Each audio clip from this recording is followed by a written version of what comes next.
Okay, well, we'll get started. There's six of you anyway, so not sure what happened to the others.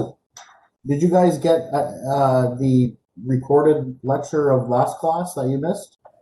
Yes, I did. Thank you. Yeah, I guess Yeah. there was an issue maybe accessing the Avenue to Learn or something like that. Anyways, you're here now, so that's good. I was in the hospital, so I wouldn't know. Oh, okay. You can't be, yeah, that's a good reason. So yeah, I guess, I don't know, I received some email from the administration saying something about not having access to Avenue to Learn or something like that. So maybe that's why there was not too many people last year. But anyway, so we'll get started.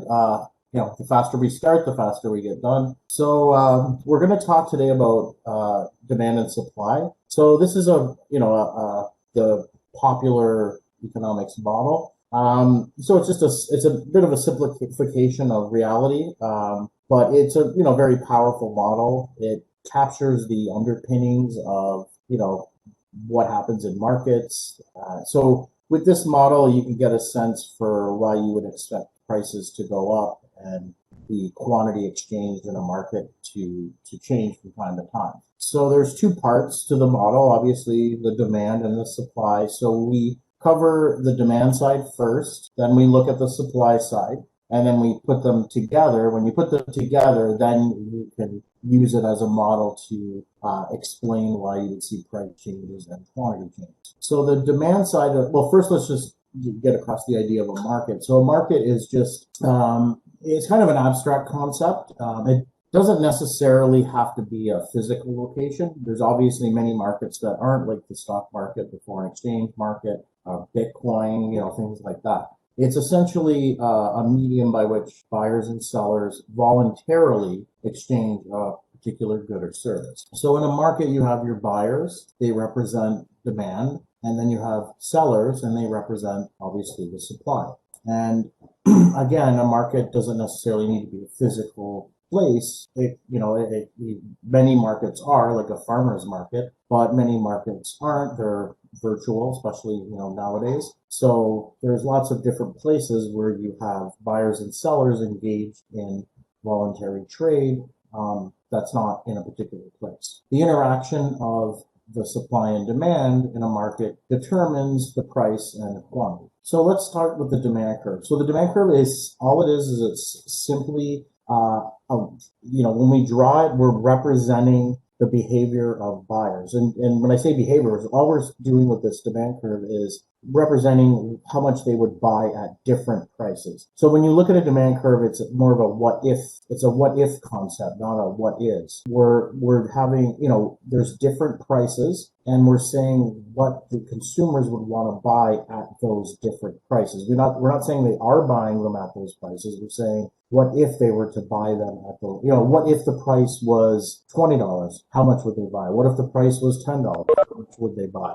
Okay, so again, economics is a bit of an abstract discipline. It's much different than accounting or marketing, where most of that is what is concepts. So look, it's a little bit theoretical, but I'll try to keep it as simple as possible. So the first thing we need to know for a demand curve is what exactly is quantity demanded. So when we say the word quantity demanded, all we're saying is that what we're referring to is the quantities that consumers are willing and able to buy over a period of time at various prices. So this is what's called the demand schedule. So all this is a table with the demand curve information. You have the price and then you have the quantity. So this table is saying that if the price was $17, then the consumers in this market, whatever it could be any good or service, would want to buy seven. So the quantity demanded at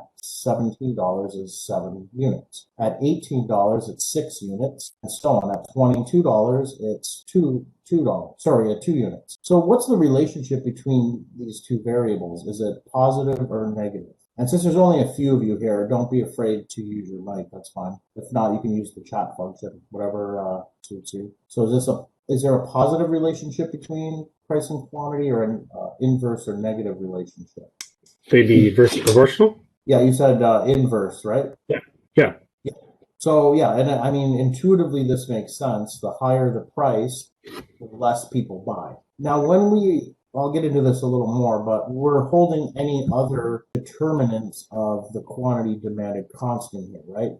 So here we're just looking at the relationship between the price of the good and how much people would want to buy. Of course, there are other variables like income. The price could be the same, but if people's income increase, they might want to buy more. The demand curve just shows the relationship between price and quantity demanded. We will see that changes in these other variables will result in a shift in the demand curve. So if we plot these points, we get a demand curve. So $19.05. So here we put price on the vertical axis and quantity on the horizontal axis. So at this point here, this is showing you that the consumers would want to buy 5 units if the price is 19. They'd want to buy they'd want to buy more if the price falls to 18. They want to buy one more, which would be 6. So again, we're just plotting this information here.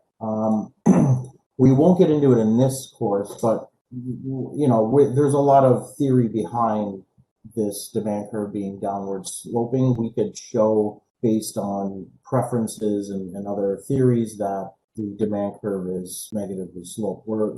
It makes intuitive sense, but there's much more rigor behind why this is downward sloping, but we won't get to that in this course. The main thing you need to know is that there's a negative relationship, it's downward sloping, and when we draw the demand curve, we're holding any other things that affect the quantity demanded constant, okay? And so if any of those other things change, we shift the curve, and we'll talk about that in a moment. And so, again, we're not going to get into the details, but we're just going to say that there's an inverse relationship. That's the law of demand. So we're not going to show you where the law of demand comes from, but we're just going to bring it up. You just need to know it. So it's just saying that the quantity demanded of a good falls when the price of the good rises. Other things equal. So inverse relationship. I mean, there are some simple reasons we can think of, to sort of solidify this relationship.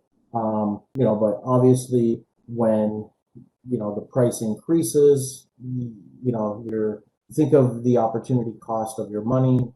You could buy something else. That's one reason. But, it's just, think about what you can do with your money. There's usually several different products you can buy that would satisfy your wants or desires. And so if the price goes up of a good, it's becoming more expensive, and it's maybe making the other products look more attractive. A reduction in the price of a product means that the specific desire can now be satisfied more cheaply by buying more of that product.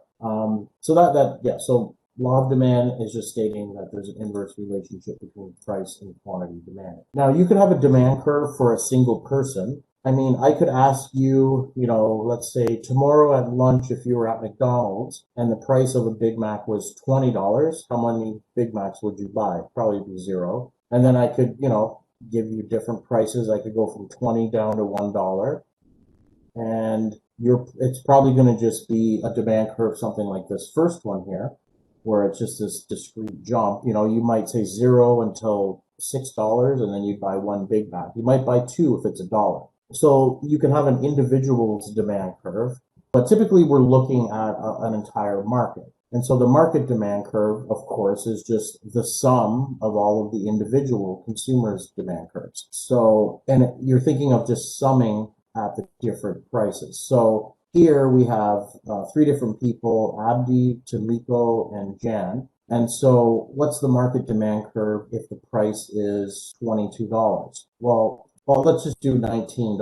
That's the example that's in the slide. So if the price is $19, Abdi would want to buy 4, Tamiko would want to buy 6, and Jan would want to buy 8. And so at a price of $19, the market demand curve would be 18, just the sum of each of these individual quantity demanded. And you would do the same for every price, and then that would trace out your market demand curve. Okay, does that make sense? Everyone's good? Yep. Okay.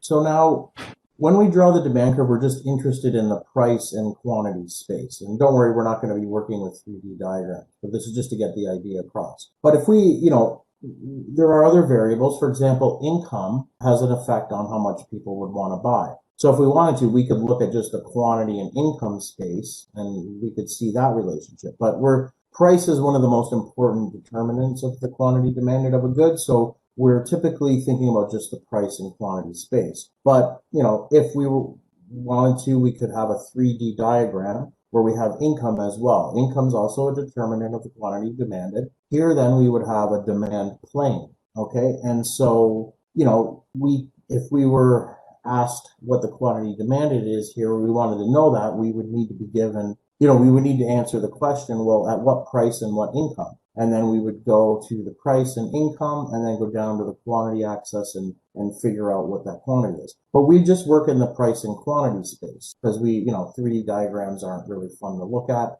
And so when we draw a particular demand curve, we're drawing it for a given level of income. Whoops, this doesn't look like I can fix that.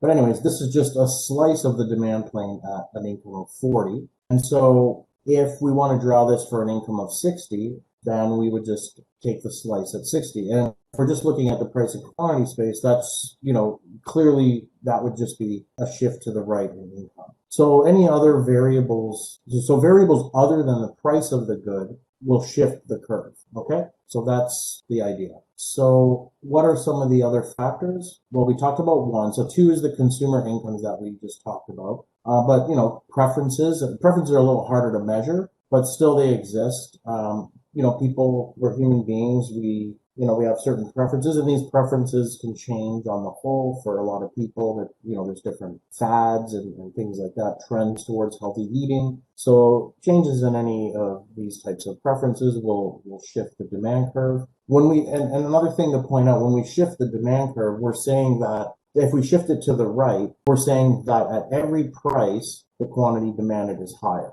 Okay.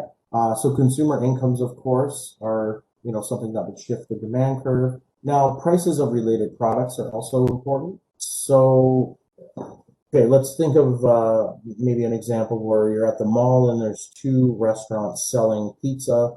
Maybe one is a deep dish pizza, one is a traditional pizza. Now, how do the prices of either of the two goods affect the quantity demanded of either of the two goods? Well, let's say the restaurant that sells the deep dish pizza were to increase their price. Well, that could cause the quantity demanded of the traditional pizza to increase because people might find that price too high and they'll substitute away from the deep dish pizza to the traditional pizza. So when you have substitute goods like that, so these two goods are highly substitutable. They're the same thing with pizza. They're just there's some slight differences in how they're made, and whatever the differences are between traditional and deep dish pizza. Or if you're at the grocery store and you could have yellow beans and green beans. They're almost the same thing. It's just that they have a different color. And so if the price of one goes up, people will tend to buy the other. Okay, so the prices of related products, in this case, substitutes, are an important determinant of the quantity demanded of a good. Complement goods are another example of related goods. So you could think of maybe hamburgers and hamburger buns, right? If for whatever reason the price of hamburger buns were to triple, what would happen to the quantity demanded of hamburgers? Anyone? So let's say the price of hamburger buns triples, maybe there's some kind of a shortage of flour. How would that affect the quantity demanded of hamburgers? Less hamburgers being sold because the price of burgers buns went up. Yep, exactly. So, the general relationship here is that if the price of a substitute good goes up, then the quantity demanded of the other good will go up. If the price of a complement good goes up, the quantity demanded of the other good goes down. So that's another determinant. Expectations of future prices or income, that sort of thing. If a lot of people are expecting their income to increase in the future, their quantity demanded now would be higher at every price. But other examples would, if we expect the price of the good to be different in the future, that affects how much we'll buy of it today, right? If we all thought gas prices were going to be $3 a liter tomorrow, the demand tonight for gasoline would be extremely high, right? So expectations can change people's behavior in terms of how much they would buy at different prices in the current period. you know, there's also changes in demographics, population size, you know, this is a little bit related to preferences, I guess you could say. You know, like baby boomers, you know, you have this huge portion of the population that are all, you know, in a certain age range, and they're all getting to an age where golf, for some reason, is very popular. And so, you know, over the last probably 10 years and probably into another 10 or 15 years, you know, you can make an argument that the demand curve for any goods related to golf will probably increase. So there's certain, you know, demographic trends like that can affect the demand curve. And just in general, if you have a larger you know, if all of a sudden you have double the population, some of them are going to be interested in buying a certain good, so the overall demand in any particular market could be high. Okay, so these are, you know, you could maybe think of some other ones, but these pretty much capture for the most part, things that could affect why people would buy more or less of a good at different prices, which is what the demand curve is. So again, so you need to understand the difference between a shift in the curve and moving along the curve. Okay, so let me just do an annotation here. It might be easier than the slide. So we have a demand curve, right? This is the quantity, this is the price. If I go from this point here to this point here, so I'm going in this direction, what happens to the price? Does it increase or decrease? Decrease. Decrease. Yep. So you can think of going over here. And then what happens to the quantity? Increase. Yeah. So it's going to increase. Yeah. So lower price, higher. Now, so the quantity demanded increased because the price fell. Okay. When we move along the demand curve, so when we move along the demand curve, we're moving along the demand curve because the price is changing. Okay. And when we do that, when we talk about the change in the when we talk about this change in Q here along the demand curve, we use the word quantity demanded. Well, it's a little hard to write with this, but we use the term quantity demanded. Now that's different than if the demand curve shifts. If the demand curve shifts to the right, we're saying that any price, the quantity demanded has increased by this horizontal distance. And so, you know, first of all, we don't have a supply curve here. So we have no idea what's going to be purchased in this market, right? We're not determining what the price or quantity is. We're still saying, what if P is this? What's the quantity demanded? And so if the demand curve shifts to the right, then we're just saying that every price, the quantity demanded would be higher. But when we say that the demand curve is shifting to the right, if this happens, we just say demand. We don't put this quantity demanded in here. So all I'm saying is that just in terms of terminology, when you say an increase in demand in the field of economics, we interpret that as a shift in the demand curve. If you say there's an increase in the quantity demanded,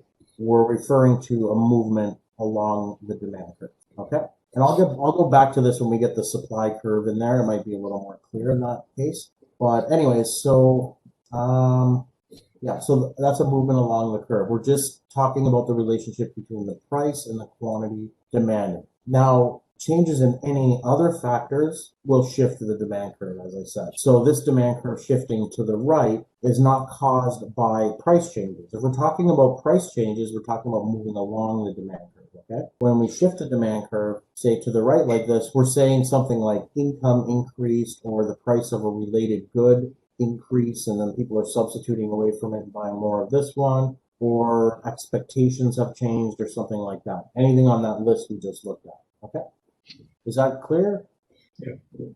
Okay, so again, this is just what I said here. Let me see if I can clear these annotations. Yeah. So here, it's just reiterating what I said. So demand is just the word demand without the word quantity is used when referring to a shift. And if we use the word quantity demanded, we're referring to a movement along the curve. So let's just do a little test here to see if you were listening and see if you understand the concept. So we're asked here to state how each of the following would affect the demand curve for state. So how would increases in family income affect the demand curve for state? So you can just maybe type this into the chat function if you want, or say it out loud, whatever. Doesn't matter. Sorry, are we doing A? Yeah. Okay. So if income increases, how do we represent that? Is the demand curve are we moving along the demand curve or are we shifting it? If we're shifting it, is it to the right or the left? Shift to the right. Yeah. Okay, so that would shift it to the right. What about a decrease in the prices of pork and chicken? So pork and chicken, what are those in terms, we're talking about steak. Are pork and chicken related to steak? No. Yeah, are they complement goods or substitute goods? They're complement. Compliment. Substitutes, yeah. Because you don't buy them together, right? Complement goods would be like a baseball glove and a baseball, a hot dog bun and a hot dog. Hot dog and bun. Okay. But these are substitutes. So if substitutes become cheaper, what happens to the demand curve for steak?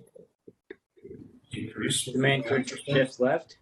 Yeah, exactly. It would shift to the left because now there's substitute goods that are cheaper, and so people may substitute away from steak and buy those other goods.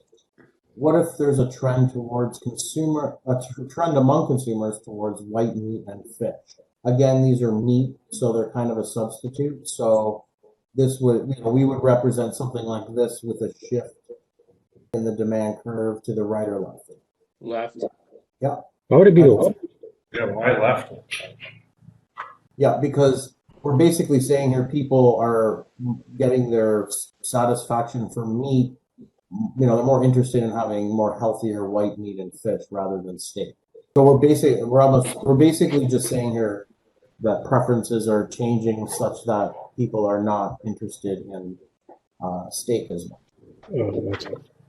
I didn't read the top part. Okay. And so an expectation that a railway strike will interrupt shipments of beef from Western Canada. Increase in demand. Yeah, so we think the demand now would increase. People would stock up. What about an increase in the price of steak? Decrease in demand. Left. That'd be a shift along the curve, wouldn't it?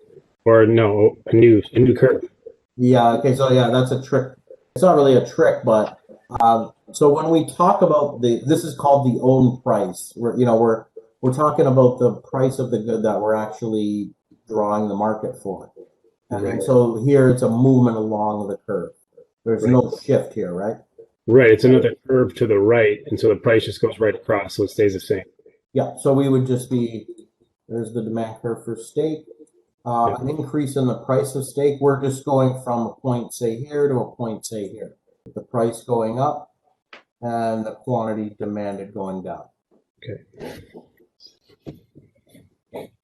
Okay, so that's the demand curve. So that's, we're going to talk a little bit more, like we haven't talked about what it means if there's a steep demand curve or a flat demand curve. We'll talk about that in the next chapter, but for now, that's all we need. Now we're going to talk about the supply curve. So this is a different component of the model. This is the relationship. We're still in the same space. We're in the price and quantity of the good space. But here, quantity is going to be the quantity supplied, and the price is the same thing. It's the price of the good. And again, this is a what-if concept. We're just gonna, we're just asking the question, what if the price were this? How much would firms want to offer for sale at that price? And so we're thinking about the relationship between prices and the quantity supplied. And so, if price increases, then what do you expect the quantity supplied to be? And again, we're holding other things constant, like the input prices and stuff like that. So if all else constant, a firm can get a higher price per unit and their costs are the same, they're going to be making more profit per unit. So can you guess at what the relationship between price and quantity would be here? Would it be a positive or negative relationship? Positive. They both go up. Yep, exactly. So quantity supplied here, just to to back up a bit, quantity supplied is just how much a firm would be willing, able to offer for sale at various prices. So a lot of the technical stuff here is exactly the same. A supply schedule is again just the data for the supply curve. We have the prices listed and we have the quantity supplied. So if the price here is $18, we would say 2 units would be offered for sale. But if the price goes higher, there would be more people that would be willing to offer it for sale. Again, we're not saying anything's sold or anything like that. It's a what if concept. And this makes sense. Again, the higher the price, the more profit per unit. All else constant, the firms would want to offer more for sale. If we plot this, it'll look like this, and note that the price and quantity are both going in the same direction. They both increase with each other. There's the supply curve where it's just we plot these points and it's upward sloping. So not much else to say about that. So this, represents the behavior of firms just in terms of how much they would offer for sale at different prices. Okay, so the law of supply, again, is just, and again, we'll actually derive a supply curve later on in the course. So there's a little more, you can get a better understanding behind why it would be upward sloping instead of just saying that we think it would be because it's intuitive. But we can show that, we can put some more depth to this, but we'll do that later on. So again, when we draw the supply curve, though, we're holding everything else constant. And what are some of the other things that we're holding constant? Well, one of them would be the input prices, how much it costs to make.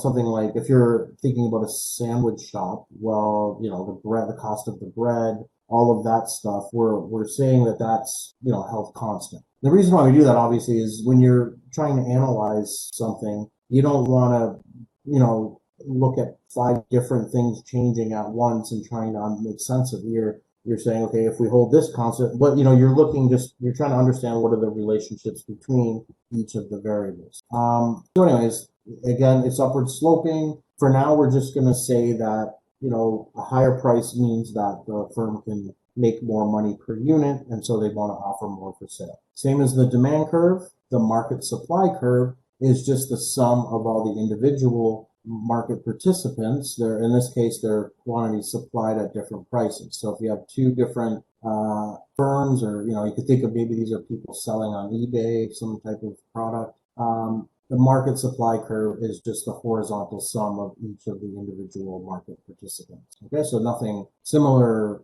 idea here, concept as how we did the demand curve. Now, what are the things that shift the supply curve? So again, we're looking at just the price and quantity space, but there are other things other than the price that could change, that could make firms want to offer more or less for sale, okay, at those different prices. We're going to say that one of the most important things would be the price of inputs. So the price of things that you need to buy to actually make the good or service that we're talking about. So if the price of labor increases, we're going to say that at any price, the firm would want to supply less. Taxes, similar idea. This is also a cost of an input. It's different, it is sort of an input price, but it's, taxes are more not really related to how much you produce, whereas this would be more related to how much you produce, right? But anyways, nevertheless, the effect is the same. So if taxes were to increase, we would say that firms would supply less. Technology would be another example. Here, when we say technology, we're talking about technology that would lead to some improvement in productivity. So if you have an increase in productivity and you own a firm, then, you're going to, you're basically getting a larger profit per unit. So you'd want to supply more at different prices if there's some improvement in your, so these are all kind of related. Like an improvement in technology would, in a sense, make your unit cost of inputs a bit cheaper per unit because because of this technology. So anyways, these shift the supply curve. And so if there's an increase in the price of productive resources, that would shift the supply curve to the left. There's an increase in taxes, that would shift it to the left. If there's an improvement in technology that affects productivity, that would shift the supply curve to the right. Prices of substitutes and productions is another thing. All we're saying here is that a good example would be if you were a firm, maybe you're a cereal manufacturer and you're selling different types of cereals, but suppose one of them, there's a real huge increase in demand, and at the moment you're having trouble meeting that demand, and you could even think that the price would be, you could get a higher price, right? Because there's so much demand, but you're and just think, or you would want to think of multiple companies selling that same cereal. And so if there's a huge increase in demand, and then there'd be a period where the firms haven't increased the amount that they produce of this to put in the stores, the price could be bid up, right? And you get a higher price. And so if that's the case, you want to dedicate more of your resources towards making that cereal as opposed to the other cereals you want. That's sort of the idea.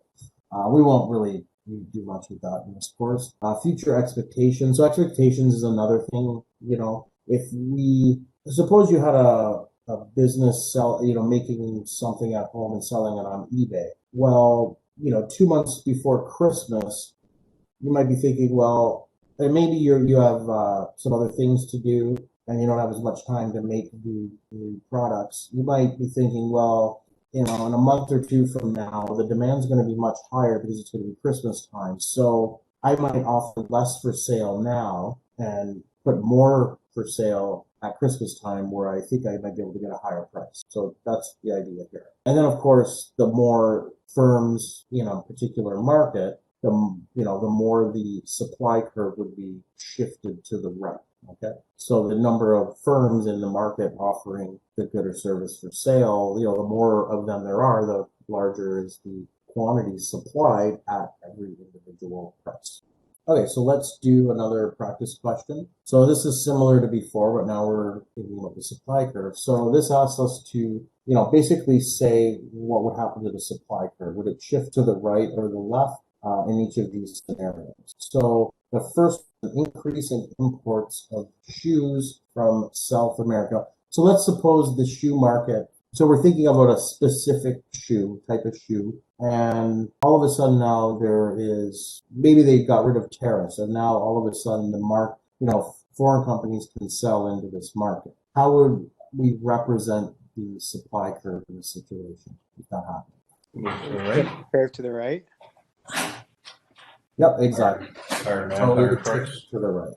We're just saying, at each of the different prices, there's going to be more offered for sale because there's going to be more firms. What about improvements in the efficiency of shoe manufacturers? So this is right. technology. To the right. To the right, so. Yep, so we would shift it to the right. What if there's an increase in the cost of shoe leather? To the left. Everyone agree? To the right. Yeah. So this is an increase in the cost, so it would make it more expensive per unit, so it would shift it to the left. What about expectations that prices will be higher in a month? Right. More people will be buying. Yeah, so how would the supply curve Go down the curve. would it shift left or right now? So if you're running that eBay business and a month from now you can sell your stuff at a much higher price, what's your supply gonna, the amount you offer for sale gonna look like now? Less. Yeah. So we're saying we would shift the supply curve to the left. Yeah, we'll offer one unit about 10,000 units. Yeah, you just want to you might not want to offer as much for sale now because the price you're expecting the price to be higher in the future. Now, what if there's a change in the price of the shoes themselves? There'd be no shift at home. Yeah. Okay, good. So you got the trick this time. Perfect. Yeah, this would just be a movement along the supply curve. Okay. Okay, so now when there's a price increase in shoes, there's no shift. The reason there's no shift is because we're not selling more quantity and we're not increasing pricing. So, sorry. That's okay. So price is the main, you could think of it this way. The price of the good is related to the quantity supplied of a good is related to or a function of the price of the good, then input prices and any of those other things that we had on that list. When we draw a supply curve, we're just we just draw it in the quantity and price space, right? And so when we draw this thing, we're just looking at this relationship, the price of the good and the quantity supplied. So if we talk about changes in this thing, then that's what we have on the graph, right? So we're talking about moving along the curve. But these other things, like we don't put input prices here, right? So if any of these things change, we just shift the curve, okay? Mhm. And that same similar idea, we could have a supply plane where we have the other variable, and then you could see if that other variable changes. It would be like taking a slice out of, a slice at a higher level or lower level, right? So that's why I showed that diagram, is to, so you get the feel for that. But that's the idea. You're just, we're just looking at the price and quantity space when we draw that, because this is the most important or more interesting determinant of the quantity. For quantity demanded when we're talking about the demand curve, and quantity supplied when we're talking about the supply curve. And so that's what space we work in. The other things just shift the curve. Okay. So your writing's bad on there. It looks like I'm actually writing a book, so I think it's pretty damn good, Jix. It's hard to write with the mouse.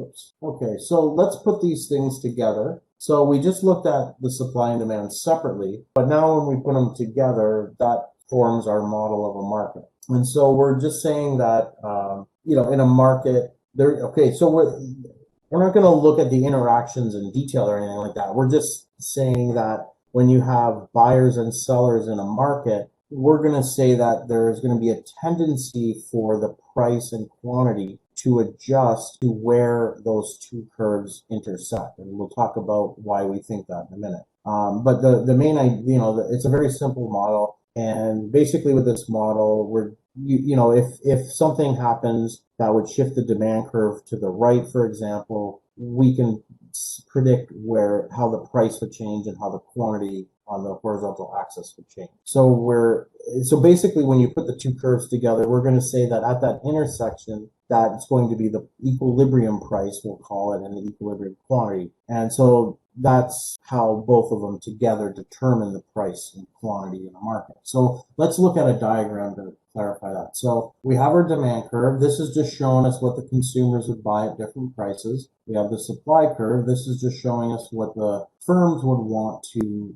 buy or offer for sale at the different prices. Now, so big deal, so this intersection point here is at a price of 20 and 16. Now, we're going to say that this is the equilibrium quantity and price, and we're going to say that the market will tend to go towards this price and quantity. Why? Well, the best way to think about it is to consider what would happen if the price wasn't $20. So let's suppose that, do that on the next diagram, let's suppose that the price was above the price of $20. Well, what would that suggest? Well, if the price is here above the $20, we can look over at the demand curve. And if we go down, this number here would be the quantity demanded. So this is a pretty high price. So, much less, there's going to be a lot less quantity demanded than at the price of 20, right? Not as many people would want to buy it. But at a price here, much above 20, there's going to be a lot of firms that would want to offer it for sale. And so if the price was this and the buyers responded to this price, they would want to buy this amount. But the firms responding to this price would want to offer for sale this amount. And so what you would get is a surplus. You would get that there's too many goods being offered for sale. There's more than what people want to buy. So you could think of maybe an example where you have a farmer's market and, if you're thinking of the farmer's market, if the firms thought that the price was going to be this, they're going to bring this much vegetables with them, this very high number. But at that price, and if the consumers were to have to pay this price, they wouldn't buy much. They would buy a little amount. So for any price above the equilibrium price, this intersection price, we would have a surplus. And what do you think would happen? So let's say this was the price temporarily and you had a surplus. What would be the tendency here? How would the price change? What would be the incentive for the firms here? Would they want Increasing price? Yeah, the price, there's a clear tendency here for the price to fall. If firms are realizing that they're not able to sell all of their stuff, how do they sell it all? Well, they would have to lower the price. So there'd be a tendency for the price to fall. And so anything above here, there'd be a tendency for it to go back down. Now, if the price is below this equilibrium price, what do you get? Well, here, if the price is very low, the quantity demanded is going to be very high, but at a low price, not as many firms would want to offer it for sale. Some might not even find it. Some might have a very, if you're thinking of people who are doing an internet business, if the price is too low, they might not find it worth their while. The opportunity cost of their time is too high. Or maybe there's some people that have nothing else to do, so there's not much of an opportunity cost of their time. Or, some firms might just be really, really good at being efficient, and so they still make a profit at a lower price. And so what do we call it when we have excess demand, or the quantity demanded is much larger than the quantity supplied? What would be a word for that? It starts with an S too, but it's not a surplus. Shortage. Yep. So it's a shortage. And so if there's a shortage, there'd be a tendency for the price to be increased. Well, yeah, we could think of it being bid up. So, there's a clear story here about why a market would tend to go towards this equilibrium price. And so, all increases move to the right, all decreases move to the left. Oh, sorry, say that again? All increases so far when we've been through move to the right, decreases always move to the left. You mean increases in the price, or? Basically, all our scales that we've been looking at, everything that moves to the left is a decrease, or my brain's just not processing. It depends on, if you're talking about the demand curve, as you move to the right along the demand curve, the price is getting lower and people are wanting to buy more, right? Mm-hmm. But on the supply curve, it's the opposite. As you move to the right, prices are increasing, and firms want to offer more for sale. So, let me know if you have let me know if it's still unclear in a bit. So again, we're just, we have a story for this line here. This is just telling us what people want to buy at different prices. This line's telling us what firms would offer for sale at different prices. And if they're together in a market, the only price that would be stable is the price that it corresponds to the intersection of the two curves. And I forgot to mention, this is the only price in which the quantity demanded will equal the quantity supplied. So the center point is a nice happy point where the price is such that the firms are selling exactly what they're offering for sale. There's no surplus or shortage. Sometimes this is also called the market clearing price. So the invisible hand, isn't that where the markets just kind of realign? Yeah, that's the idea. Although that's a more general concept. So when you talk about the invisible hand, you're getting into the allocation. So, let's not, it's a long explanation, but it's related to this. But we'll cover a bit of that later, but we could think of the demand curve as the marginal benefit curve of a good. So, any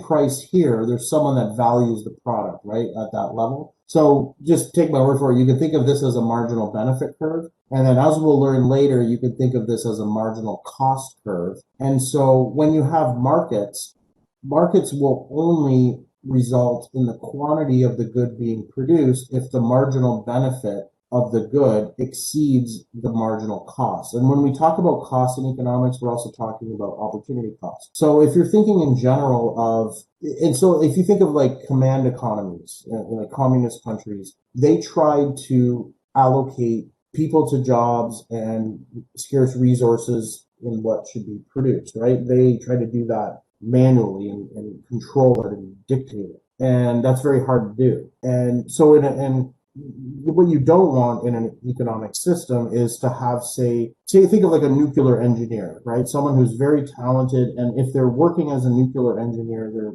providing a lot of value doing whatever they do. You don't want to have that person making sandwiches in a sandwich shop. That would be so in that case, you'd be over here to the right. So you would have someone with a very high cost producing for someone who doesn't value the good as much, right? The main idea of the invisible hand is that if you have everything's run by a market will only produce the quantity of the good that, so this is the marginal benefit, this is the marginal cost. So this difference here is the total value of this, whatever it is being produced. And so a market will only produce up to this intersection point And if you notice, that is where the marginal benefit and marginal costs are equal. Anything to the right of this, the marginal cost would be greater than the marginal benefit. So anything over here is going to be where the cost of making something is, there's negative value into producing any quantity above this equilibrium amount. So if your whole economy is run with markets, there's an automatic mechanism so that scarce resources and people are all allocated efficiently. And that doesn't cost anything. And here again, with the invisible hand, everyone's just looking out for their own self-interest. You buy a good because you want to buy it because you like it. The firms are only interested in making a profit and offering it for sale if they can make a profit. But that ends up resulting, in theory anyway, to a really, a benevolent social planner could not do any better than that. That's the idea. I mean, there's a lot of caveats to that and stuff, but you can clearly see that anytime we've experimented with a communist country, communist or socialist, and socialist, when I say socialist, not like what people in the U.S. think Biden is. A socialist economy is one where all of the means of production are owned by the government, everything. So there's no private property rights, private businesses, nothing. And they have a centralized plan and they try to organize but every time we've experimented with that system, it's failed miserably. Anytime we've experimented with the market system, we get a much higher standard of living. And so part of the reason is because of this allocated efficiency. But anyways, that's beyond the scope of what we need to know for this lesson. But yeah, so that's roughly how it's related to the free hand of the market. I think there's a little bit of discussion about this in the chapter here, but not in too much detail. So yeah, like the Karl Marx came up with the idea of communism and all that, and it turned out not to be the best idea. Okay, so this diagram here is basically what I just went over. I just put it in so you have something, an extra example to look at when you're studying. Again, the equilibrium price and quantity is where we would expect the market to go because any other price would result in a surplus or shortage. So now what happens if one of these curves shifts? So let's suppose we have a market. It's stable right now. It's its equilibrium price and quantity.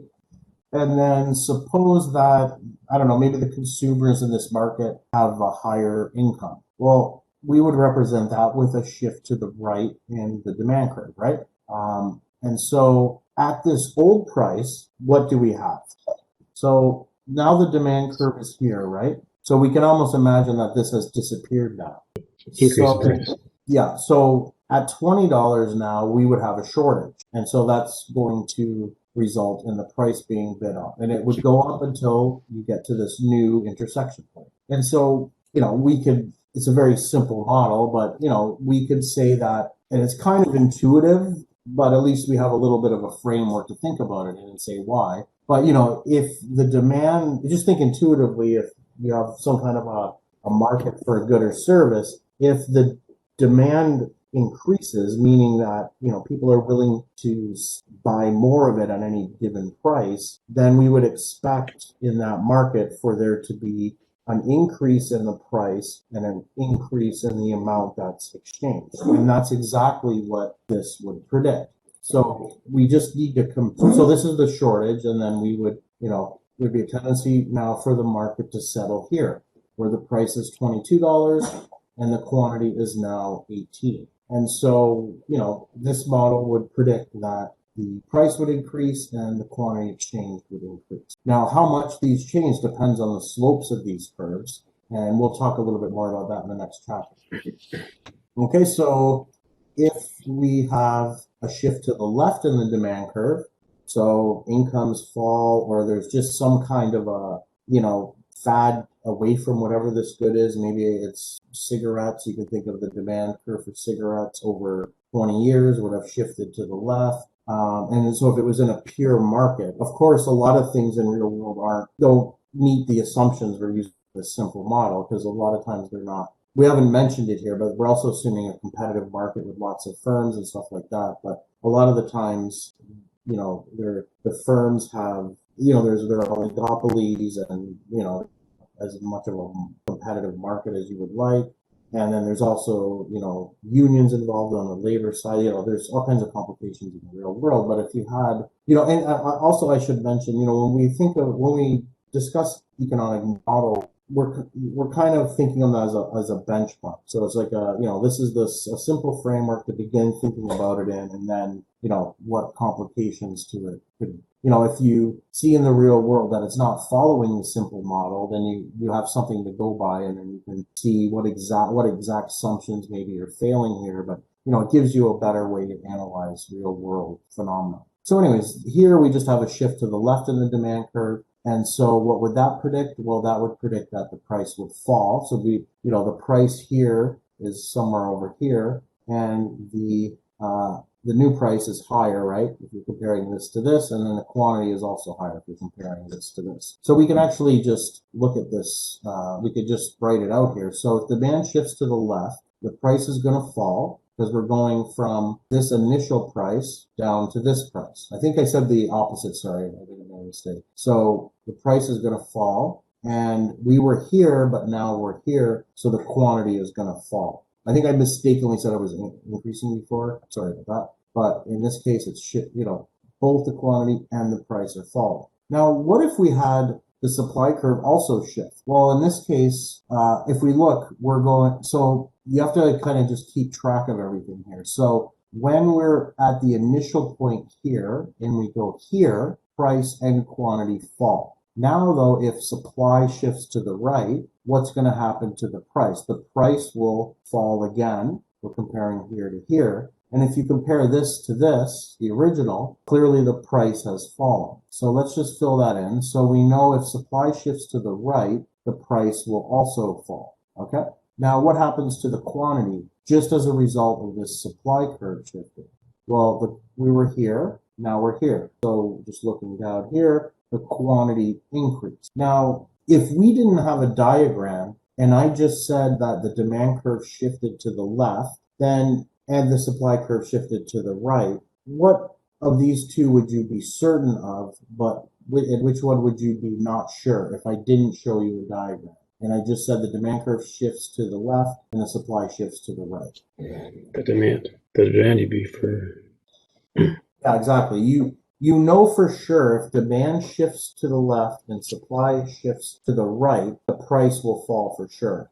But the quantity change depends. It depends on which one of these two shifts are larger. So in the way this is drawn, we go from here to here to here. And so we initially had a quantity here, and then we end up at a quantity here. So the quantity fell, right? So the demand shifting to the left, that impact on the quantity dominated the impact of the supply shifting to the right. And that's because you could just tell by looking at it, the demand curve shifted to the left by more than the supply curve shifting to the right.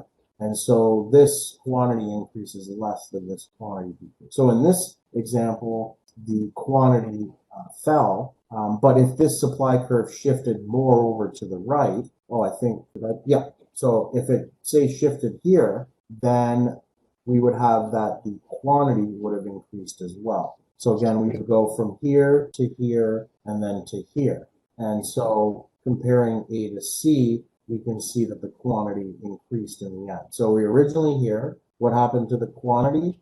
Well, because of the demand curve shifting to the left, it fell, but then from the supply curve shifting to the right, it increased from here to here, so this whole distance. And so the net increase is positive. But if the supply curve only shifted a little bit, or less than the demand curve, then the quantity would, we'd be initially here, and then here the quantity would have overall fallen.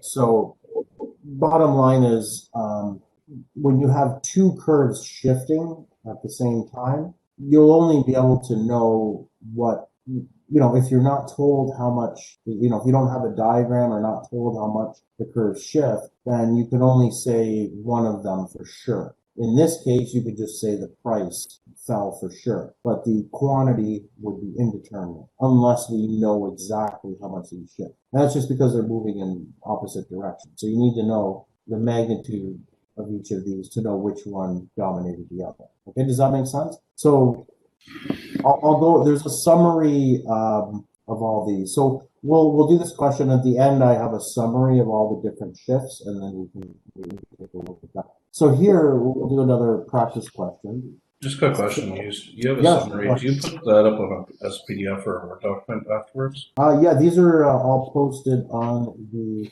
In your lecture notes? I'll just make sure they are. They should be. Yeah.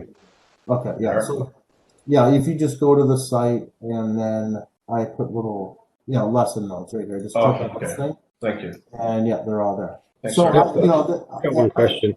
Yeah, go ahead. Just on the on the equilibrium, I guess. So if you gave us, like, if this was the case, and we started with demand, and then you go DOD1, and then the equilibrium goes down, goes shifts down, and then so you shifted D to D1, and then you did SO to S1, so you could follow the equilibrium pretty easily there. Now, what if you started with supply and you shifted supply first and then demand? Would that make a difference with equilibrium?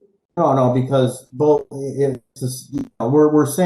We're basically saying they're happening at the same time. In that, yeah, we're thinking about, okay, if they both shifted at the same time, what would be the net result? And so you can go individually and look at each one, and then saying in the end it'll be this. I'm not. Yeah, but it depends on the context of the question. If I had a question that said, what's the new equilibrium, or maybe I could give you that diagram where you have the zeros and ones, and which. I could say something like, if just the demand curve shifted as indicated, what would be the effect of the equilibrium? And that would be clear. You just look for where D1 intersects S0. It should be clear in the context. Yeah. Okay. What's going on. I think I got it. I just was curious if it. No, that's a fair question. Yeah. Okay, so let's look. So we have some scenarios here, and then I just want you to indicate. Don't worry too much about the market, but just, whatever. So obviously this is the market for a certain pizza, right? But the main thing I want you to recognize here is, reading this scenario, I want you to determine which curve shifts, either the demand curve or the supply curve, and then which direction it shifts, and then what would its impact be on the price and quantity. The new, what's the new equilibrium price and quantity? Like, compared to the old one, what, did the price increase or decrease, or the quantity increase or decrease? Or is it indeterminate? Because you can't know unless I tell you how much. Oh, in this case, we're just doing one shift here, so you don't need to worry about that. You'll know for sure whether the price or quantity changes, okay? So here it's just one curve shifting, and then you just need to figure out what the direction is, and then how does that affect the price and quantity. So I'll just give you a sec to, I'll give you a few seconds to read it over, and you can just speak out whenever you know the answer. Would the supply go to the left and the price would go up? Yep. So here, the market would be pizza. Now we're talking about the price of an input, right? And so on our list of things that shift a demand curve, we didn't say anything about price of inputs, right? The consumers don't buy, when you buy something, your quantity demanded for a good or service doesn't depend on the price that the company pays for their inputs, right? That's something relevant to the supply curve. And so in this case, we're saying the price of flour is more expensive, and we know that an increase in input price shifts the supply curve to the left.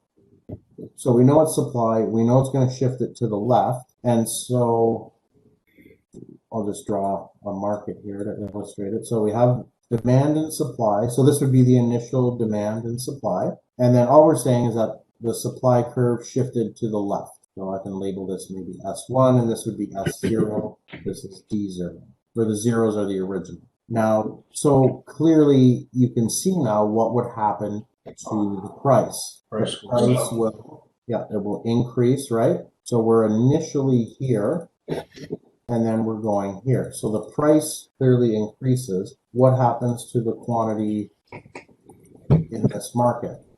It goes down. Yep. And so that's it. So that's all these are asking for. To just one shift, like one of the curve shifts, what happens to the equilibrium? All these diagrams I've been trying to get through and understand them, just right there, the way you just did it explains so much. That's good to hear. Jumped right up like boom. Now I can understand because I couldn't understand how you were figuring out math, but in a different way. That's awesome. So yeah, I probably should have maybe went over it a little better at the beginning, but yeah, that's good to hear though. So yeah, price and quantity. So hopefully the next one will be clear too.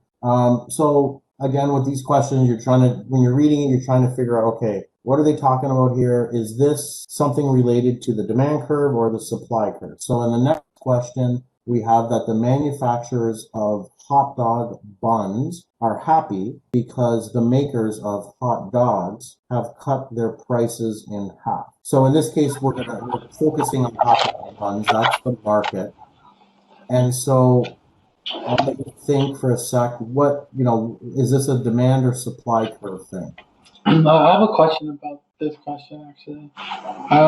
Will this question not be geared more towards profit?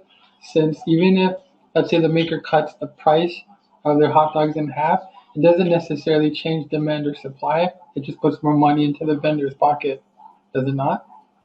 But okay, so with this question, we're saying we have a market for hot dog buns, and now we know that the demand or quantity, well, let's just say demand in general, for hot dog buns is related to the price of related goods, right? We know that if the price of a complement good, which is what this is, will affect the demand for hot dog buns. So if hot dogs are much cheaper now, people are going to buy more of hot dogs, right?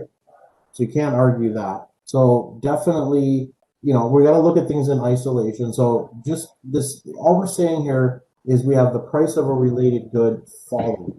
And and what kind of a related good is? It's a complement good. So if all of it, just think about at the grocery store. If the price of hot dogs is $1 a package instead of $3 a package, just something extreme, so you get the point.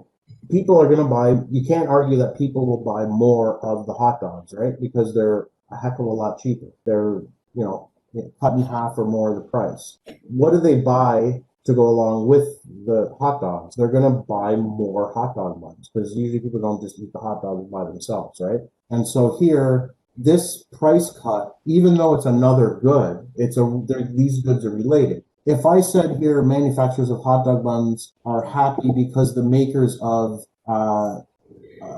computer monitors cut their prices in half, well, then we have a problem, right? Then there would be no shift in the supply or demand curve for hot dog buns because those two products are completely unrelated. But here, these products are related. And so so is this the demand or supply? Where did we talk about price of related goods? Yeah, demand.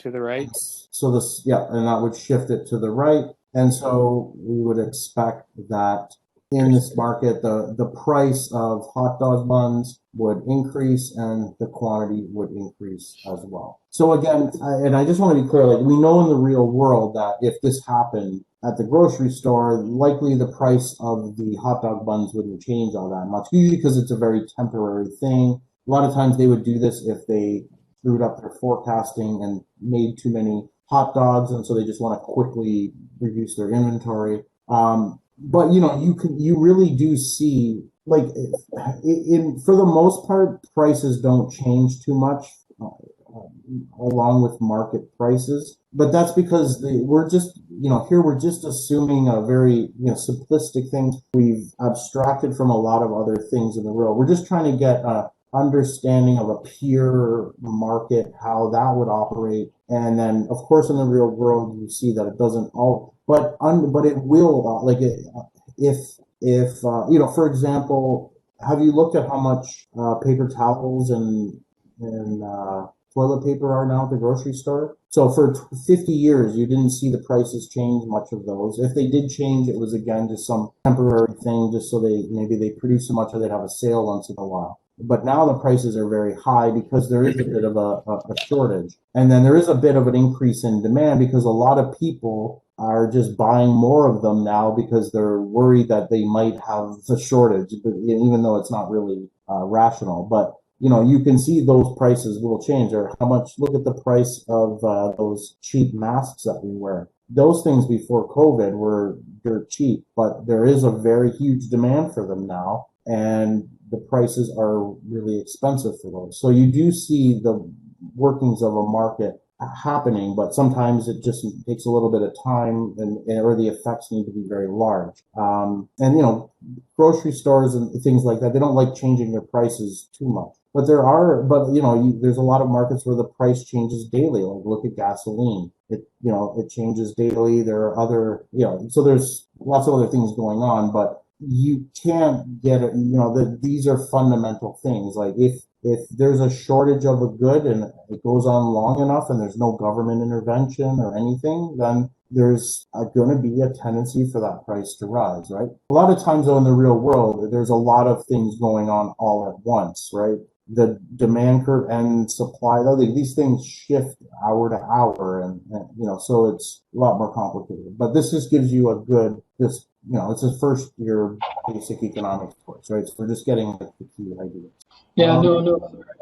Does that make sense? No, it does. I was just thinking about it more as an individual hot dog gun inside of the street than it was as a whole. So my apologies if I got confused in my thinking.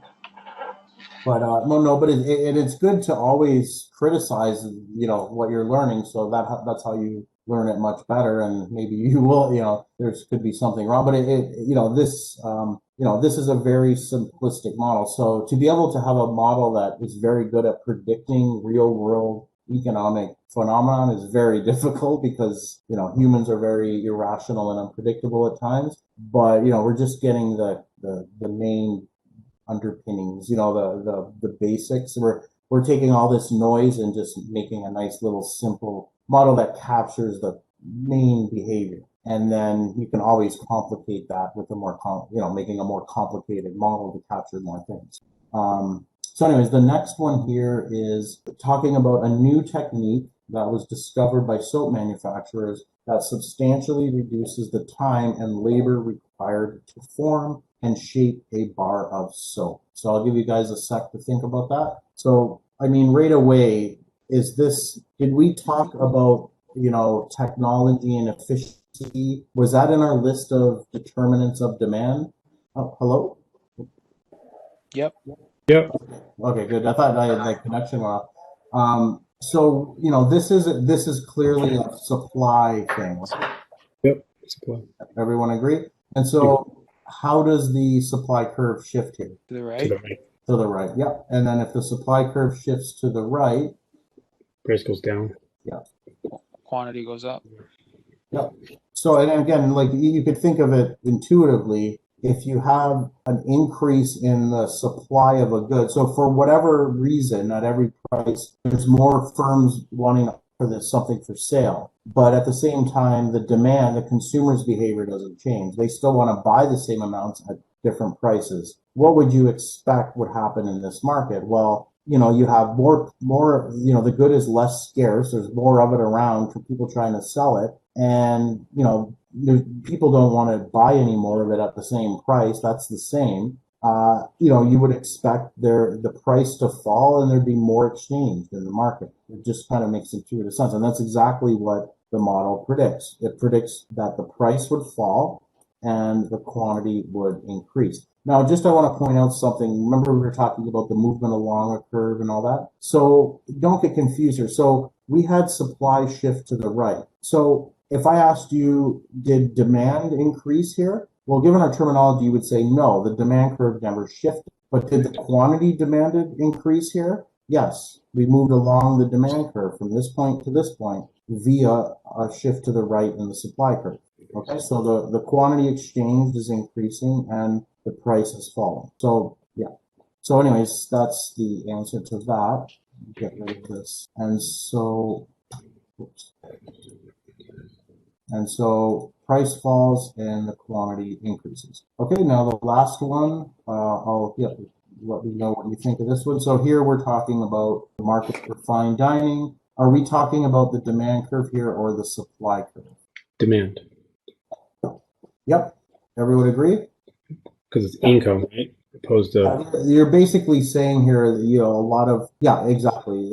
Your customers are highly paid executives, and, maybe you could think of this, maybe you can think of the financial crisis we had in 2008, 2009. A lot of them lost their jobs, their incomes are lower. We're clearly talking about demand here. There's nothing here about, input prices or productivity or business taxes or any of the things that we listed for the supply curve. This is more about, incomes falling of consumers. And so the demand curve here would shift to the left. And then if the demand curve shifts to the left, does the price increase or decrease? decrease, Yeah. And then quantity decrease too.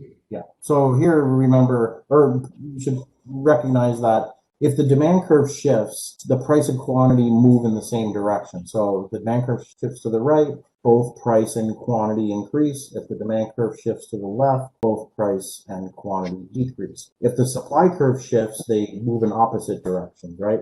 If it shifts to the right, the price will fall and the quantity will increase. And again, intuitively, you could think if the supply curve shifts to the right, but the demand curve doesn't shift, we're basically saying there's more firms selling at each price, but the consumers still want to buy the same amount at each price.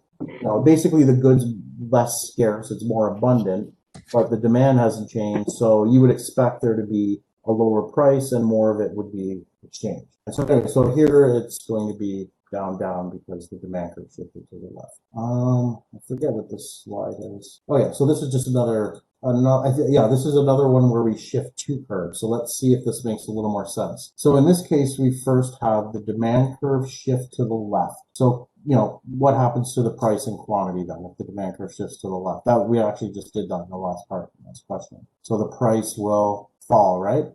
Quantity and price. Yeah, both will fall. Now we also have that the supply curve shifts to the right. So what happens to the price when the supply curve shifts to the right? Price goes down. Yep. Quantity goes up. What happens to the quantity? Goes up. And so if I didn't tell you what the magnitudes of these shifts were, and you just knew that the demand curve shifted to the right and the supply curve shifted, if the demand curve shifted to the left and the supply curve shifted to the right, you couldn't tell me what the quantity change was unless you knew the magnitude. So that would be indeterminate. So we know for sure the price will fall, but the quantity will be indeterminate. Actually, this might be this. Is this the same as the other? I'm not sure. I think it should be different. I think the other one, the demand curve shifted to the right, but I can't remember. But anyways, you get the point. And then if the supply curve shifted more than the demand curve, then, in this case, the quantity would fall because the demand curve effect dominates. But if the supply curve shifts much more than the demand curve, then this, the quantity change associated with the supply curve would dominate. Okay, so I just at the end here, I gave you I think this is from a different textbook. I don't know if it was from this textbook or another, but I find it useful because it shows you all of the different shifts. So here's a shift in the supply. That's what the arrows tell you what happens to the price and quantity. This is a shift to the left in the demand curve. The arrows tell you here that both fall. And then you have just supply shifting, and then the rest here have two curves shifting.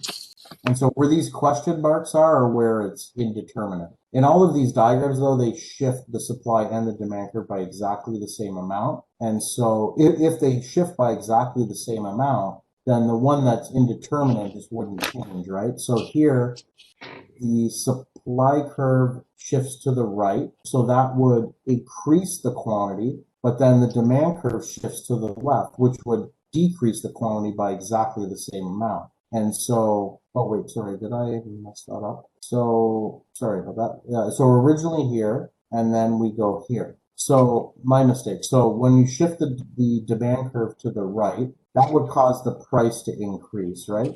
But it also causes the quantity to increase. And then we also have that the supply curve here is shifting to the right. So when the supply curve shifts to the right, the quantity also increases. And so the quantity increases for sure, but the price will fall here. So when you shift the demand curve to the right, the price increases, but when you shift the supply curve to the right, the price decreases. And so they exactly offset each other. So there would be no change in price in this diagram.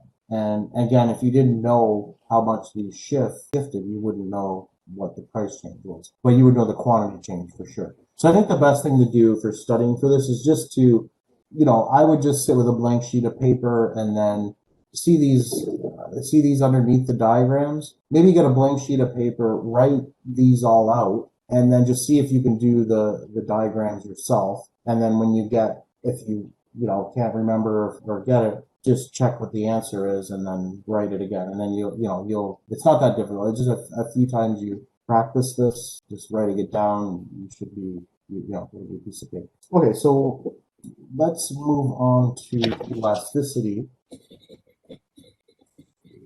Oh wait, let's do some multiple choice. Do you want to do the multiple choice questions for each chapter at the end, or do you want to do some multiple choice questions now before we do the next chapter?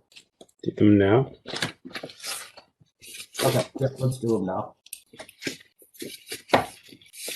So this is supply and demand. Yeah, we'll probably not finish the elasticity chapter. So yeah, we'll do the multiple choice questions for them next class. So we might get I'll try to make sure we're caught up with the material. You might have to maybe cover half a chapter on your own or something. It depends on the time, but I think we have, let me just check our weekly schedule. So yeah, we got a bit of a buffer here before the midterm. So we'll cover half of the elasticity, then we'll cover it next. We might shift these down a little bit, but and then some of these aren't going to be too long, these sections.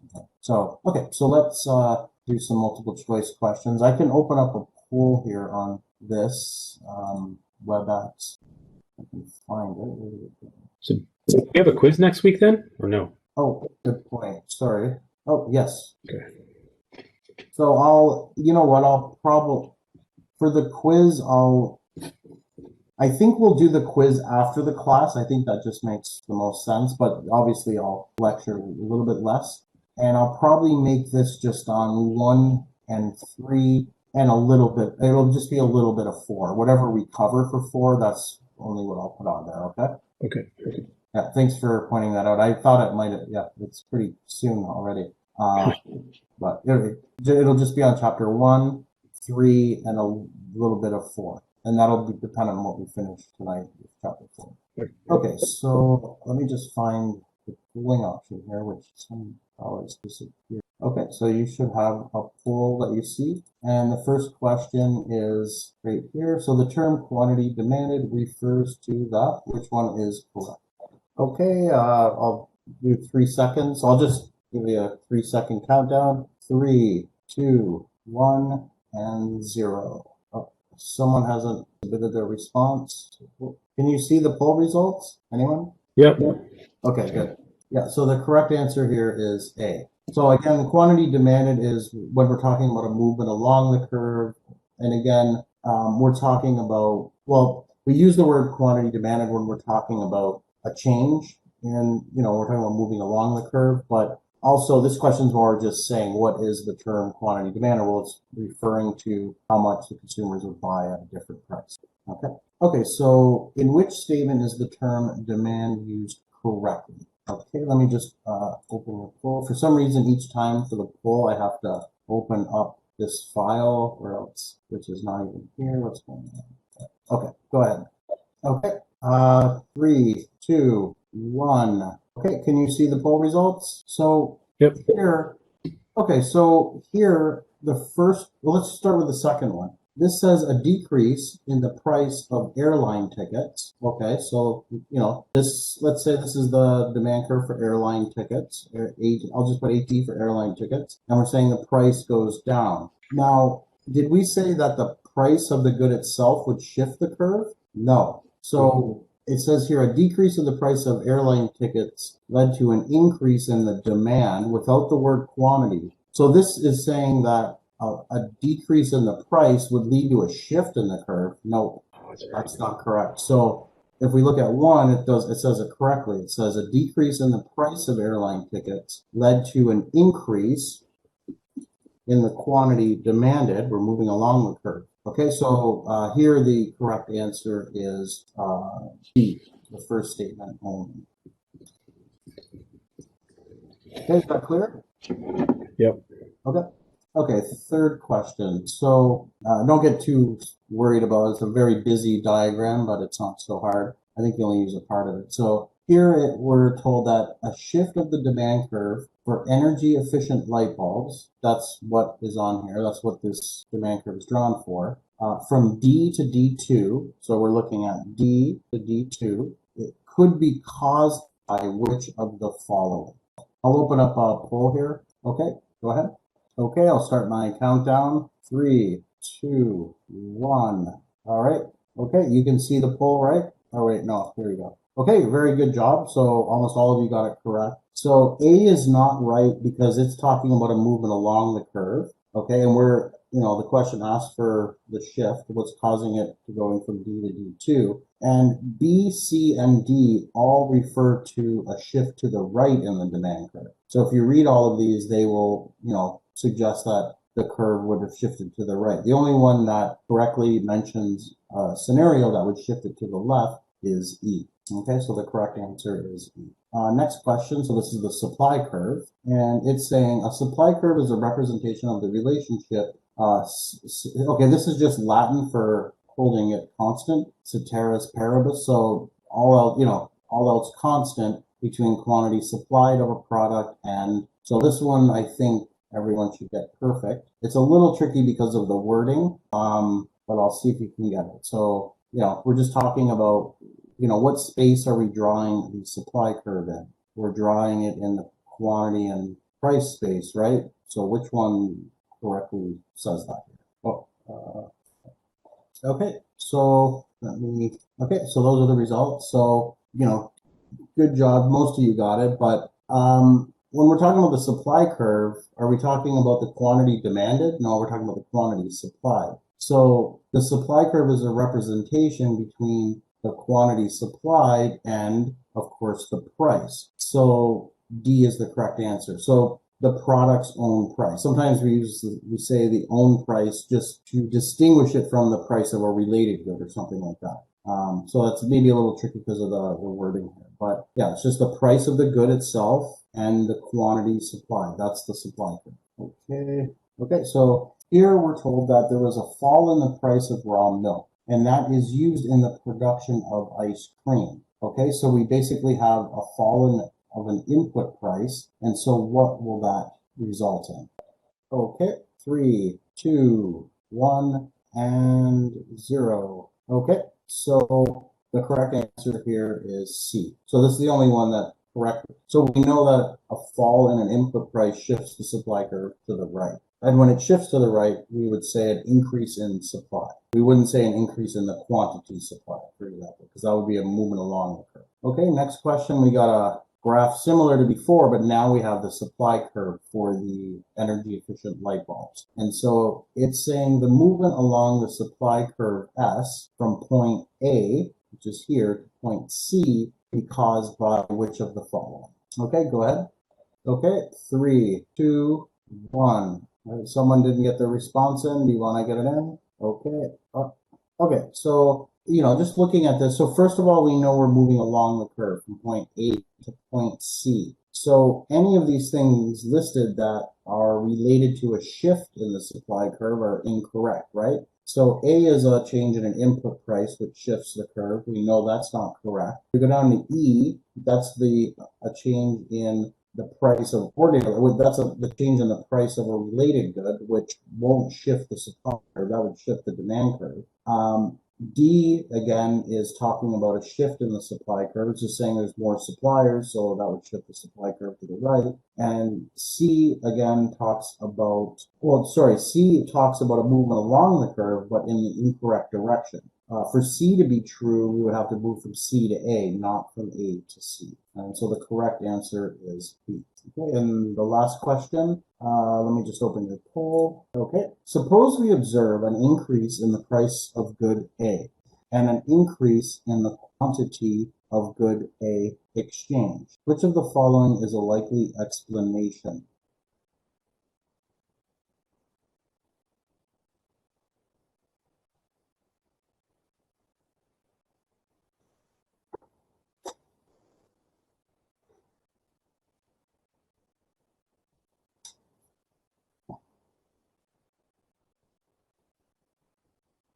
Okay, 3, 2, 1, and 0. Okay, yeah, good job. Most of you got it right. So this was actually a little tricky. When you read it at first, you might be thinking about a movement along the curve, which, would normally make sense. But the thing is here, if it was a movement along the curve, this part here would say in the quantity demanded of good A. But since it says the quantity of good A exchanged, the only way anything's exchanged is if we have our market with the supply and the demand curve. The only way we can determine how much, when we just look at a demand curve, we can't say anything about what would be purchased or bought, right? The demand curve by itself is just showing the relationship between prices and quantity demanded. It's what if the price is that. Only when you have the supply and the demand curve together can we say anything about what would actually be purchased. And so we know then there must be a supply curve. And so when the only way this could be true is if the demand curve shifted to the right for good A, because then, the quantity would increase, the quantity exchange. Remember, in equilibrium, the quantity demanded is equal to the quantity supplied. Okay, so let's switch over now to elasticity. We'll just cover a little bit of it and leave the rest for the next class. So up till now, we didn't say anything about the slopes of these demand or supply curves. So elasticity is a measure of how much buyers and sellers respond to changes in price. So we know the law of demand states that it's an inverse relationship. So if the price were to fall, we would buy more. But we didn't say anything about how much more. If the price changes, how much more would you buy? Same with supply. We know firms, would respond in a positive way to a price increase, offer more for sale, but we don't say how much more. So elasticity is about the degree of sensitivity of consumers and firms to a change in the price. Just think intuitively, what is the price of cigarettes now? It's something like almost $20 a pack. If it's a good one, like $18. The price has increased a lot, but if it went up another dollar, the quantity demanded probably wouldn't change all that much. But if you were to think of, something like green and yellow beans at the grocery store beside each other, if the price of yellow beans went up by $1, probably, and let's say the price is 50 cents for both, and then all of a sudden one of them goes up by $1. So $1.50 compared to 50 cents, probably no one would buy the one that increased because they're very similar goods. So the nature of the good itself, different goods by their nature, whatever they are, will have different, consumers will be different in terms of their sensitivity to price changes. So if we were to draw a very relatively flat demand curve, and then we think about a given price change, well, for this demand curve, for this given price change, the quantity is going to change by quite a bit. Okay, so in this case, we would say the demand is elastic, or in other words, the consumers are quite sensitive to price changes because the change in the price results in a very large change in the quantity demanded. So this could be something like the yellow and green beans because they're almost identical. You could substitute one for the other. Even a small price change in the one will a price change in any of the two will result in the quantity demanded of the one with that price increase to fall a lot. So, when you have one concept, or one, I guess, phrase you can think of in general when you're talking about elasticity is whether or not you can easily do without the good or substitute the good. So if you have a good that you can easily do without, or you can easily substitute it, the consumers are going to be very price sensitive because they have options. They could buy something else or they can just do without. But if you have something that's not easy to substitute or not easy to do without, then the quantity is not going to change all that much for a change in the price. Like gas, just think of gasoline in general for your car. The price could change a lot and your quantity demanded isn't going to change much at all because it's not to do without or substitute. But it depends on the context. If you think about the elasticity of demand for a particular gas station's gas, then it's more elastic because you have lots of substitutes. You can go to any other gas station that's nearby. So they can't really have too much of a deviation in their prices. So when you have a relatively flat slope, we say it's, more elastic. It's elastic demand, so it's very stretchy and changing. So buyers are sensitive to prices. So when I draw a demand curve that's very flat, when I'm drawing that, I'm representing a good where the consumers are sensitive to the price. On the other hand, if I were to draw a very, more steep demand curve, and let's look at that exact same price change for this demand curve, the quantity would only change by this, a very small amount. Okay. So that's the idea in general of elasticity. So we would say this is a relatively inelastic demand curve, and this is a relatively elastic demand curve overall. But we can also look at elasticity along a demand curve. Along any demand curve, you will have a portion that we'll call inelastic and elastic. But overall, though, a very steep curve, you're going to get the responsiveness being very low and the responsiveness being very high along this. So anyways, let's and this is just the phrase I mentioned earlier. So the key when you're thinking about just in general elasticity, you're thinking about whether it's easy to do without or easily substitute. Now there's a very elasticity in general is calculated by this simple formula here. This is just the percentage change, sorry, not just the change, but the percentage change in the quantity with respect to the percentage change in the price. Okay, so let's just think about what this means. So if you have a very small or low percentage change in price, let's say there's a 5% increase in the price. Well, if that leads to a very little percentage change in the quantity, say less than 5%. So if the price increased 5% and that led to a 1% decrease in the percentage change in the quantity, then we would say that's pretty inelastic. But if a 5% increase in the price led to a 20% reduction in the percentage change in quantity, then that would be elastic. So that's the general formula. And so can anyone tell me why this will always be negative? If we think, this is and again, we're just focusing on demand, the demand curve. So this is the elasticity of demand. Why would this always be negative? Anyone? Because it's negative sloping? Yep, exactly. So if you got an increase in price, you're going to have a decrease in the quantity. If you have a decrease in P, you're going to have an increase in Q. You're always either going to have a negative on the top or bottom and a positive on the other one. So it's always going to be negative. Okay. And so sometimes when we write the elasticity of demand, we'll just ignore the negative sign. So sometimes you'll see it without the negative sign. That's just because it's always going to be negative. Now, a bit of issue. So let's just review percentage change for a sec, because I sometimes find students forget that. So let's just do a simple example. Let's suppose the price of a can of Coke is $3 at a convenience store and $2 at the grocery store. So I'll put a G for the grocery store, and this is the convenience store. So if I asked you, in terms of a percent, how much more expensive is a can of Coke at the convenience store compared to the grocery store? How would I figure that out? Anyone? How much more is sorry, what was the question again? How much more?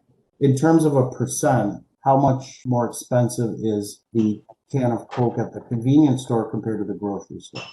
Well, 3 minus 2 divided by 3. Yeah, so the formula I like to remember is just new minus old over old. So a percentage change is just the change, which is this, as a proportion of what it was before. It depends on the context. So here we're not talking about time. Sorry, the formula that's up screen. Which formula is this?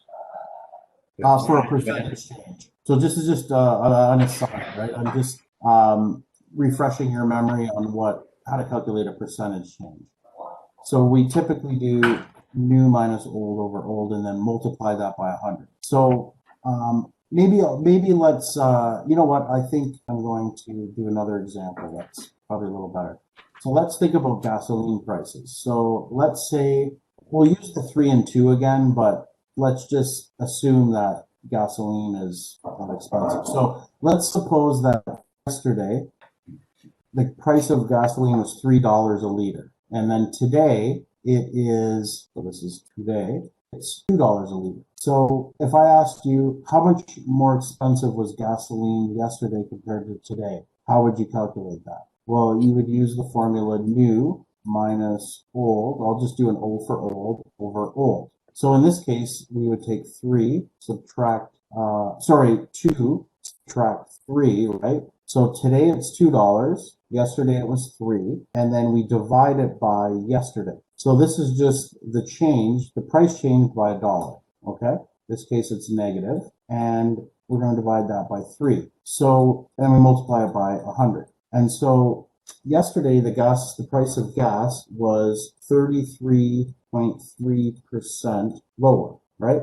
Now, if I ask you how much, sorry, it's been a long day. So it's 33%. It was 33% higher yesterday, right? So gasoline was $3 yesterday. Today it's $2. So if I ask you how much, more expensive was it yesterday compared to today, it was 33% more expensive. And so to do that, we just take the new number, which is 2, the old number, which was 3, and divide it by 3. So the price changed by $1, and as a proportion of what it was yesterday, that's why you divide by 3, you get 33%. But now if I ask you how much cheaper is it today compared to yesterday, you would do, depends on the context. So when I did this here, I'm looking at how much the change was today compared to yesterday. Okay, so we do 2 minus 3 over 3, and then we get 33%. So the price change was, a decrease of 33%. Now, if I look at how much the price was yesterday compared to today, so I'm maybe thinking in terms of a percent, how much higher was it yesterday compared to today, then I would do 3 minus 2 over 2. So this number in the denominator is sort of what's it relative to. So here I'm comparing it to yesterday, here I'm comparing it to today, and we get a different number. So this is going to be positive 1/2, and so it's 50%. Okay, so it was 50% more expensive yesterday, but it's 33% cheaper today. And these aren't the same. So when you're doing the key point here is when you're doing a percentage change, it matters what direction you're talking about. Okay, so the reason why I bring up percentage change here is because that's what we're using to calculate elasticity. The elasticity of demand is the ratio of the percentage change in the quantity demanded with respect to a percentage change in price. And so if we look, so let me just clear this stuff here off. If I calculate the elasticity from a price of $3 to $4, so if I go from $3 to $4, so and just looking at here, we know that if the price goes from $3 to $4, the quantity demanded will go from 500 to 250. And so if I calculate the elasticity based on this formula, I will get negative 1.5. So all I'm doing here is plugging in the value. So what's the percentage change in the quantity here? Well, it's the new quantity because the price increased, right? The new quantity is 250. The old quantity was 500. So it's this change divided by what it was before, which was 500. So in terms of a percent, this is 50%. So the quantity fell by 50%. It was 500 and cut in half, so it's 50%. So that's the numerator. And now what about the price? The price went from $3 to $4. Well, at $3, an increase of 1 represents a change of 33%. So to calculate it, we get 4 minus 3 over 3. That's what's on the bottom, and we get 0.33. And so if we're thinking about the elasticity of demand from $3 to $4 along this demand curve, it's negative 1.5. And so basically in words, we're saying that if the price goes up by 33%, the quantity demanded will fall by 50%. Okay?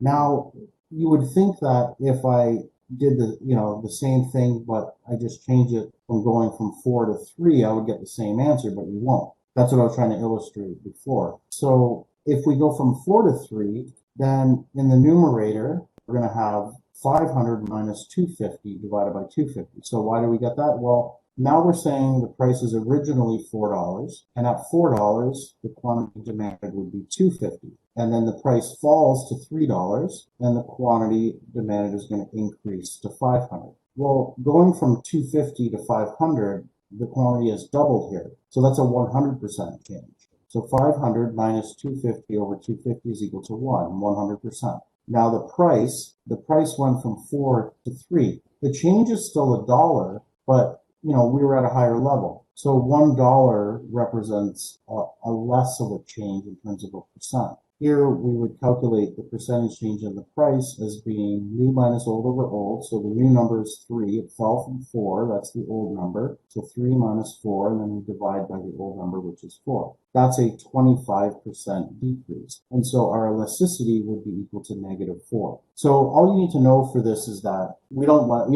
like this. It's confusing. So what we're going to do when we calculate elasticity, we're not going to do this. We're going to use the midpoint method. And all the midpoint method all it does is use for these denominators the average of the two numbers, right? So if you look here, if you look at both of these, you'll notice that in absolute value, the change is always the same. The quantity changed by 250, right? Whether positive or negative. The price changed by $1, but it was either positive or negative, depends on the direction. So the number in the numerator is the same, no matter which way you do it, except that there would be differences in signs. We don't care much about the signs because we know this thing will always be negative. But what's different here is the denominators, right? Here we're using 500, here we're using 250, here we're using 3, here we're using 4. So what we're going to do is just, for the denominators here, we're just going to use the average of the two numbers. So instead of dividing by 500 or 250, we're just always going to divide by the average of 250 and 500, which is 375. And we're always going to divide by the average of the price. Here, the average would be the average of 3 and 4. So it would be 3.5. So it's going to be exactly what's in the middle. So here would be 375, and the middle of this is 3.5. And so when we do that, we'll always get the same answer, okay? So instead of using the standard percentage change, we're going to just change it so that the denominator is the average of either the quantity or the price. So, so this is the example here. So now what we're going to do instead is, for the numerator, it'll still be the same. It'll be the 250. So we're just going to put the change in Q. Forget about the sign. We'll just put 250, okay? But we're going to divide by 375. 375 is simply just the average of these two numbers. For the percentage change in price, we're going to just take the change in the price and then divide it by the average price, which is 3.5. If we do that, we'll get that the elasticity is -2.3. Okay, so you could put the sign in here. If this is negative, this has to be positive. If this is negative, that has to be positive. So you put it in or not, it doesn't, we always know it's going to be negative. So we're a little bit sloppy with putting the signs here, but it doesn't matter. We're going to get just, for the sake of, doing tests, and you want to make sure you're just always following a standard procedure, you could put in you could just put in negative here or a positive there, or it won't matter, right? Because we're not saying what direction we're going in here. We're just taking the average. So in this case, actually what you basically want to do is just follow this formula, put the change in the quantity, put the change in the price. Don't care about the signs because we don't know if it's, what direction. Put in the average quantity, the average price, you calculate it, and you can always just stick a negative in front of it because we know it's a demand curve and the elasticity is always going to be negative. So in this case, it's -2.5. So what we did is that so basically if you're doing it this way, if we go from 3 to 4, then the elasticity here is -1.5. If you go from 4 to 3, it's -4. But as if you think of points that are very close to each other, the numbers are going to be sort of similar. But what we're going to do is just calculate what the elasticity would be at this point right in the center. That's what this formula will do. And so the elasticity between these 2 points, we're going to say is -2.3. Okay, and just in words, what does that mean? Well, if we increase the price by whatever this is in terms of a percent, it will change the quantity demanded by 2.3 times that amount. Okay, so let's do an example here. So here's a numerical example. Let me just put the animation back in here. Okay, so we have a product, it's cheese. We have the original price, we have the new price. We're told the average price. We don't need to be told it because we could just look at this and we know that the average is exactly what's in between, which would be 4. We know that when the price is $5, the quantity was 116,250. The new quantity, so at this new price of $3, at this new price of $3, the quantity is 123,750. The average of these two numbers is 120,000. So how do we calculate elasticity? Well, we just use that formula and plug everything in. So on the top, we know that the change in the quantity is just the difference between these two numbers. So 123,750 minus 16,250. And then, so that's the change in the quantity. And we just divide that by the average. The average is 120. For the price, the difference in the price is $2. We divide that by the average, which is 4. Work it out, we get 0.125. Okay, so that would be the elasticity here. So again, we'll talk about this in a moment, but if this number is less than 1, we say it's inelastic. If it's greater than 1, we say it's elastic. And this very small number is suggesting that the quantity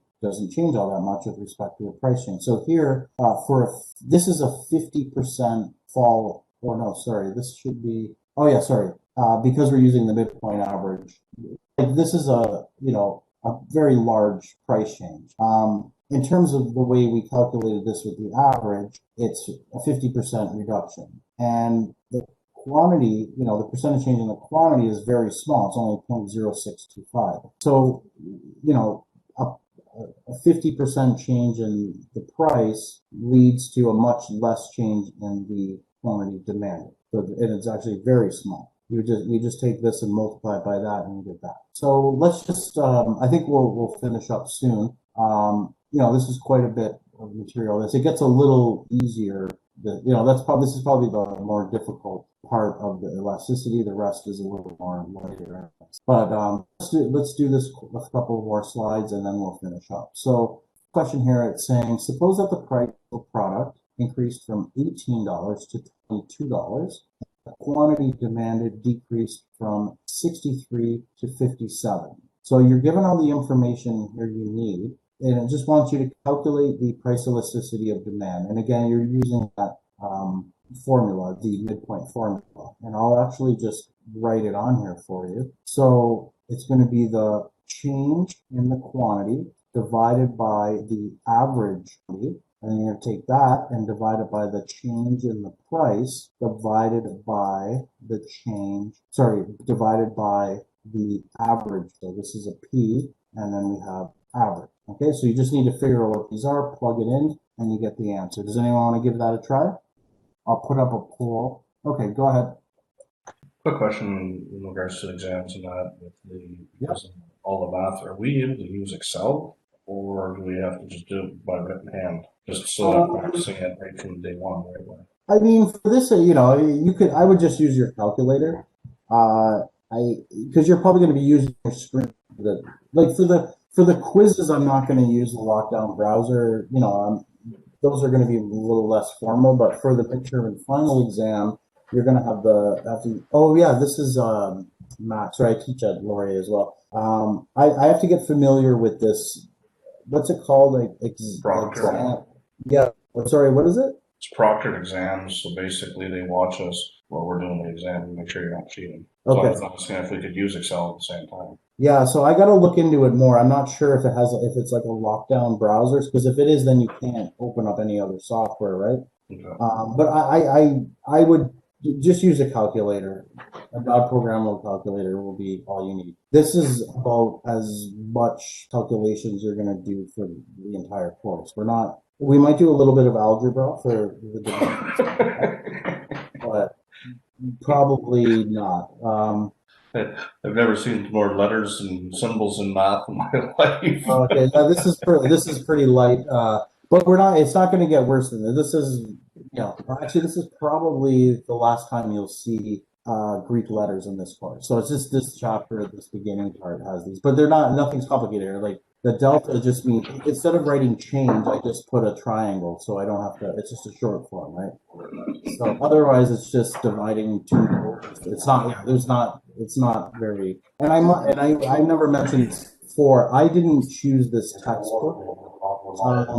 This textbook is one of the most, it's the more rigor, it's what you would use at Laurier first year, or University of Toronto. You know, it's one of the more serious economics texts for first year. I didn't choose it.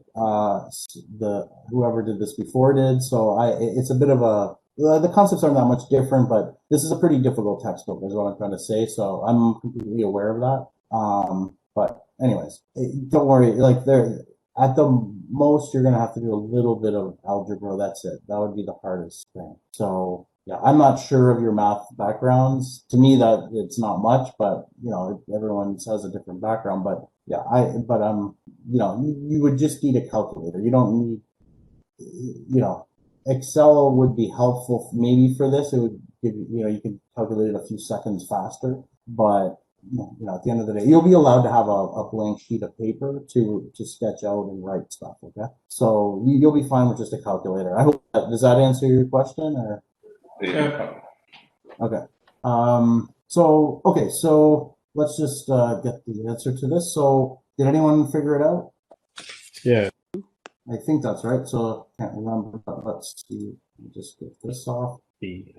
B. I think. Oh yeah, I have it here. So again, all you're doing is you're just taking the difference in the quantity, dividing it by the average quantity. You can look at this and know the average, right? Because it's just the number that's in between, which is 60. If you were to think of this on a line, you know, 57 and then 63, what's in the middle? Well, 60. That's the average, but you can just calculate it too. You just add them together and divide it by 2. And then for the price, again, just the difference, which is 4, and you divide it by the average. You can look at this and know that the average is 20. And then you just divide these, divide that, divide the whole thing, and you get negative 0.5. That's it. And so unless otherwise, yeah, well, actually you won't be asked to do elasticity unless it's using this formula. And then all you got to do is, okay, what's the point of this? What's all these numbers here? Well, what do we calculate? Well, you just calculate how much the quantity changes with respect to the price. But it's but it's the percentage change. So all we're saying here. So this number tells you that if, for example, the price went up by 10%, the quantity demanded would only change by half of that, so 5%. If it went up by 20%, it would only change by 10%. That's all this is saying here. This is, you know, it's half. 0.5 is half. So the percentage change in the quantity will be half of what the percentage change in the price is. Okay? Okay, we'll just do one more question because it's really related to what I just said. So what happened to the price if did I have a poll open for that or? No, I didn't. Oh yeah, because that was never mind. I'll open a poll for this one. Okay, so what has happened to the price if the price elasticity of demand is 2 and quantity demanded increases by 10%? Now let me give you a hint. So we know that the general formula is the percentage change in Q over the percentage change in the price is equal to the elasticity of demand. Here we're told that it's -2. So we're told that this is 10%, and we're just asked what this is, right? So we can figure that out. We know that, you know, if we move this over, you know, we could rewrite this as -2 times the percentage change in P equals 10%. And so we just move that under here. Percentage change in the price is equal to 10 divided by 2 equals 5. And, so here we know that the quantity demanded increased by 10%. We know that's 2, so then this must have been half of that. So here, if the price increased by 5%, then the percentage change in the quantity demanded would be 10%, twice that amount. Okay. Okay. So we'll call it a night.